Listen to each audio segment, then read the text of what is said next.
Oh, well, a lot of Miami Valley kids heading back to school next week, and that means be careful out there on the roadways. A lot of kids walking or taking the bus to school. So we want to update you on what you need to know all about that school bus. And we have a very special guest. I have a big bus behind me, but even more popular is this little guy here. His name is Buster.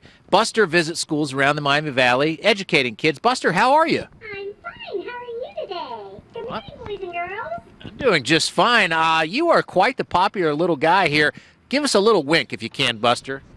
Look at that. I'm sorry. Nice wink. We appreciate that. Do you do you Who's do you enjoy going to schools and visiting the kids? that? I do. I love going to the schools and talking to the kids and teaching them all the rules and the safety rules of the bus. I was also here today is Mary Ann and Cindy Entrican from AAA. I'm sorry you've been outdone by Buster, but you're used to that. Right. Oh, yes, we're used to that. Well, Mary Ann, you're a bus driver in the Kettering School District. What are some safety zones around a bus that people need to be aware of?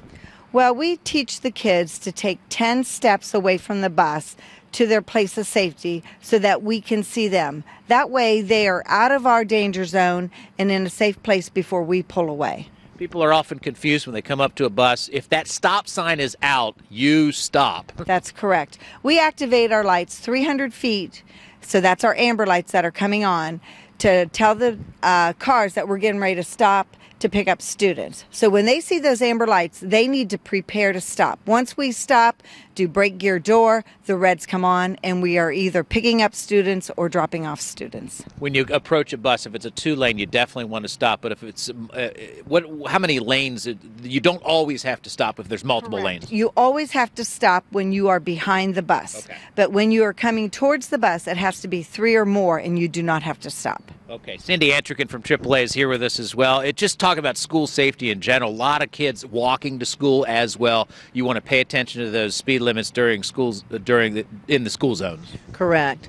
With schools opening next week, there will be kids in the crosswalks. There will be kids on their bikes. I think we just have to readjust and retrain ourselves to be aware that they're going to be there. Things like backing out of your driveway. Don't just rely on that backup camera. Look around your vehicle, because the kids don't always think not to cross the driveway and not look. Got to talk to your teenagers too. Unfortunately, one of the top times for accidents is the 3 to 7 p.m. time after school.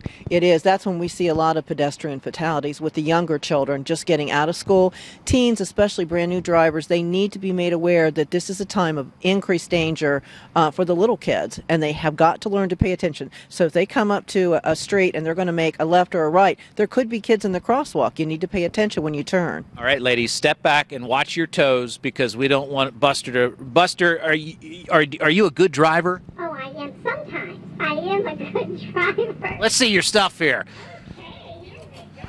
No wonder this guy's so popular in all the schools. Look how he motors.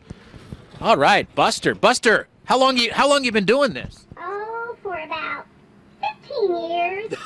Wow, I wouldn't even think you're that old. I am. And you have a big family. You have a mom and a dad and brothers and sisters too, don't you? I got all sizes. A mom, a dad, brothers, sisters, and they all love me. All right. Take care, Buster. As Buster rides off into the sunset here, we'll let him head to his next stop. We're going to toss it into Megan Mongello in the studio. Megan?